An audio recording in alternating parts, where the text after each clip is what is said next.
Ako.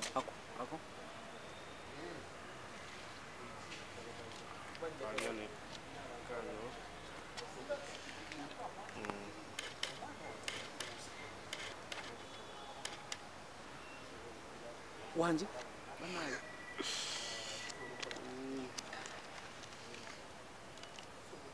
Okay.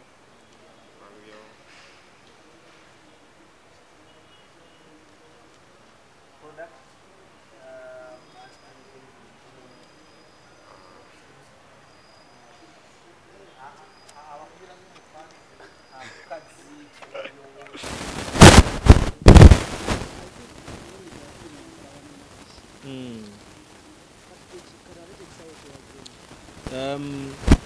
Kyensinga omanya abantu temwagala ku appreciating nga kyebayita talent.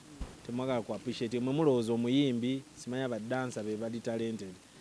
I think tulina abantu bangi nnyo abali more talented nga tetubafaako. So magic yaliwo ng'okyasoma, yaliwo nga tonnabazaalibwa, and abantu bangi nnyo bamukozeseza mpulira n'abasumba bamukozesa, baani bamukozesa, abantu bangi nnyo. No, nkuwa big scenario. So okudda mu magic, nze ndi content creator ate sporting a talent. Mbadde mu music nga ndaba abayimbi bangi nnyo era generation esinga ey'abayimbi abaliko at least balina omukono gwange bayambyeko.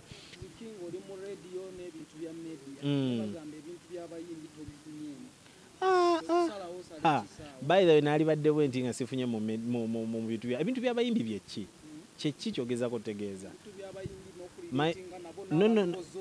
No. Abayimbi we batyo. Abayimbi, by the way, it is a reflection of us. It is a reflection of the community. Tewali kintu kyanjawulo nti abayimbi bava from heaven. Okitegeera. So n'obutasiimibwa nawe osobola okubeerawo ng'olina taatawo oba maama wo agamba omwana oyo yafuna omulimu ku BBS takyatulabawo. So it is human okubeera nga abantu beerabira. It is still human okubeera abantu abalala nga ba-appreciatinga. So w'okolerera ensi nti bampaane bandabewo bankole biki, my brother, waliwo kye bayita legacy.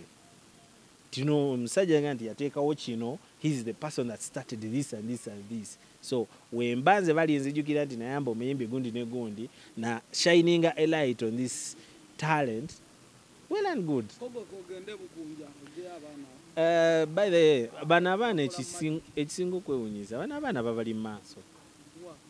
Mu maaso mubalaba baganda bammwe, mikwano gyammwe, naye you don't appreciate them. Okitegeera temubasiima. Bano abaana gye bali bakola content ono naye temubasiima. I don't know why. Babali mu maaso baganda bammwe. Abamu bakwana na baganda bammwe. Okitegeera muli bako, muli byonna. So bano abantu sibajje from heaven, bajje mu community yaffe.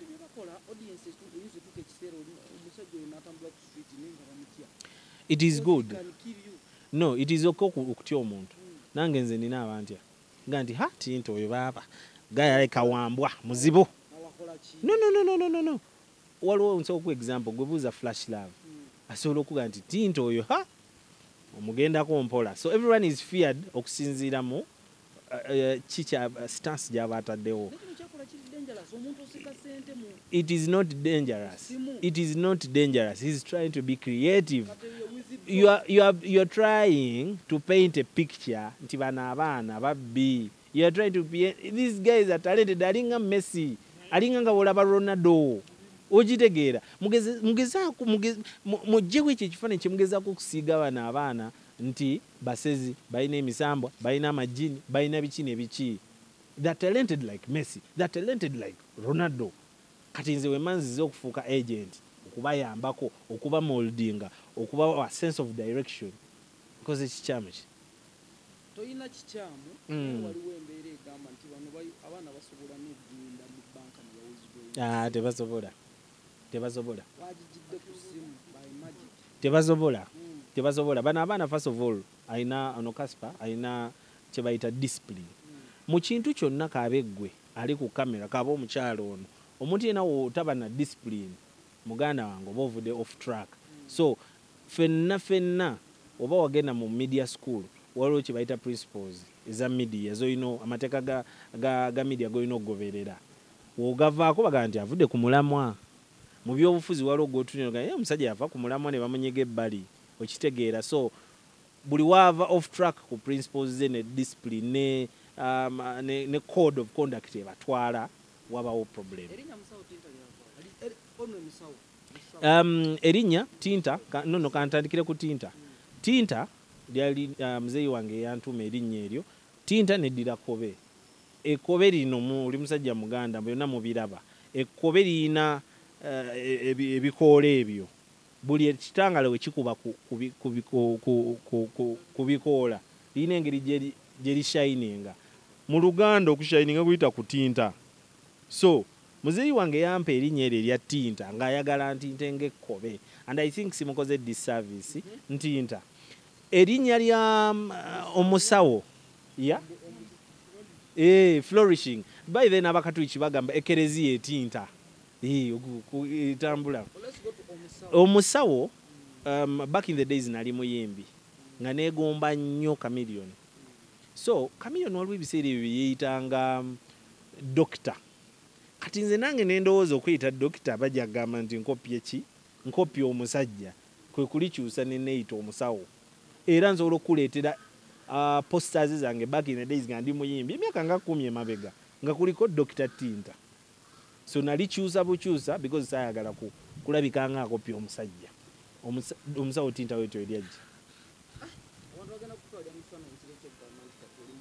No, it is okay. Abantu tosobola bagana kulowooza kye baagala. It is very, very, very extremely okay. Tosobola agana muntu muganda wange.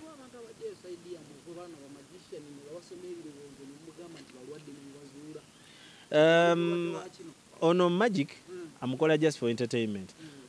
Okuva etwatandika okufulumya ebintu bino, I've got very many calls abaagala sente, abaagala simanyi okuwininga beti, abaagala okufuna obugagga, oli ayagala kubeera simanya bosi wa mungeza omusala ku mulimu. Mfunye ebintu bingi nnyo.